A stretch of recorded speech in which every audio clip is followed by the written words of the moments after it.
On ne parle que de lui depuis des semaines. Vous connaissez forcément son nom, même si vous avez du mal à mettre un visage.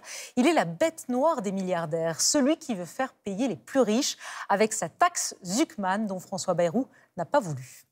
La taxe Zuckman, elle est inconstitutionnelle. C'est une folie d'après vous? C'est honnêtement une menace sur les investissements en France. Parce que, qu'est-ce qu'ils vont faire? Ils vont partir.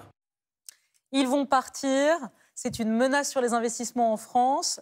Et c'est inconstitutionnel. Bonsoir Gabriel Zuckman. Bonsoir. Bienvenue dans le 20h. Vous êtes professeur d'économie. Votre taxe Zuckman est au cœur des débats depuis des semaines et des semaines. En cette journée de colère sociale qu'on a vue toute la journée, qu'on a couvert toute la journée, vous pensez vraiment que faire payer les plus riches, ça apportera la paix sociale? Que c'est aussi simple que ça? C'est en tout cas une partie de la solution. C'est un instrument au service de la stabilité budgétaire et c'est un instrument au service de la justice. Alors, à l'origine de votre taxe, il y a ce constat. Vous dites que la France est un paradis pour les milliardaires. Vraiment, vous le prouvez comment? Expliquez-nous. Madame Salamé, les milliardaires français ne payent pas, ou quasiment pas, d'impôt sur le revenu. C'est le point de départ, c'est le constat de base. Comment est-ce que c'est possible? En raison d'une technique qu'ils utilisent, qui est très peu connue, et qui s'appelle l'utilisation de sociétés holding, qui font écran à l'impôt. Alors j'aimerais que tout le monde comprenne. Les Français qui nous regardent, ils touchent des salaires, des pensions de retraite, et ils payent de l'impôt sur le revenu, sur ces revenus. Les milliardaires, quant à eux, leurs revenus, c'est des dividendes. Et ces dividendes, ils atterrissent dans des sociétés holding où ils ne sont pas fiscalisés. Vous voulez taxer les super riches, les ultra riches. C'est votre taxe Zuckman, dont on a beaucoup parlé, qui avait été d'ailleurs adoptée par l'Assemblée nationale, puis rejetée par le Sénat. La droite ne veut pas en entendre parler. C'est une taxe de 2% par an pour tout patrimoine supérieur à 100 millions d'euros, ce qui touche en gros 1800 foyers, ce qui n'est pas énorme. Vous dites que ça rapporterait à l'État jusqu'à 20 milliards d'euros. Alors c'est un chiffre qui est contesté. J'imagine que vous avez lu la tribune dans Le Monde, publiée par des économistes éminents, dont Philippe Aghion, qui disent non, la taxe Zuckman, ça ne rapportera jamais 20 milliards, ça ne rapportera qu'au maximum 5 milliards. Qu'est-ce que vous répondez à ça? Alors, Mme Salamé, moi ça fait 17 ans, 18 ans que j'étudie ces questions de grande fortune, j'essaie de cartographier leurs richesses, d'objectiver leurs techniques, d'évasion fiscale, d'optimisation. Et le dispositif que j'ai conçu, que je propose, il tire les leçons de toutes ces études et il vise précisément à empêcher l'évasion fiscale des grandes fortunes. Pourquoi est-ce que ça rapporterait beaucoup? Parce que la réalité, elle est simple.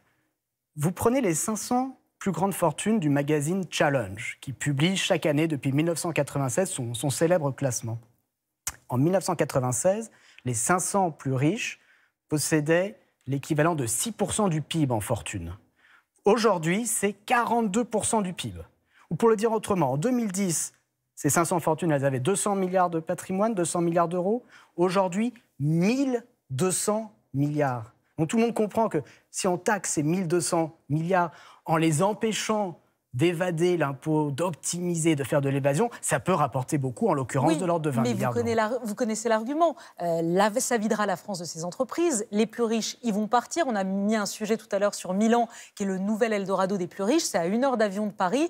Ils vont partir et ça veut dire des milliers d'emplois aussi. Vous connaissez l'argument. C'est l'éternel argument de l'exil fiscal. Que montrent les études scientifiques sur le sujet? Elles sont unanimes. L'exil fiscal, c'est pas zéro, mais il est faible. Et par ailleurs, on peut le réduire en mettant en œuvre ce qu'on pourrait appeler un bouclier anti-exil, qui consisterait très simplement à dire que les contribuables concernés par l'impôt plancher, je le rappelle, on parle de 1800 personnes qui ont plus de 100 millions d'euros de patrimoine. Ce n'est pas les personnes qui nous regardent qui sont concernées. Ces personnes-là, si elles étaient tentées par l'exil, elles devraient continuer à payer cet impôt plancher pendant 5 ans, 10 ans, 15 ans après leur départ. J'ajouterais juste une chose. C'est ce que font les États-Unis. Et les États-Unis vont même encore plus loin que ça. Parce qu'ils disent l'impôt va continuer à s'appliquer jusqu'au restant de vos jours. Il n'y a pas un pays, pour l'instant, qui applique vraiment précisément votre taxe Zuckman. Elle est personne l'applique. Oui, mais... Ils en débattent, mais pour l'instant, ce n'est pas appliqué. Mais le débat monte dans beaucoup de pays. Moi, j'ai travaillé avec les équipes de Joe Biden aux États-Unis qui avaient proposé, il y a 2 ans, de créer un impôt minimum sur les milliardaires.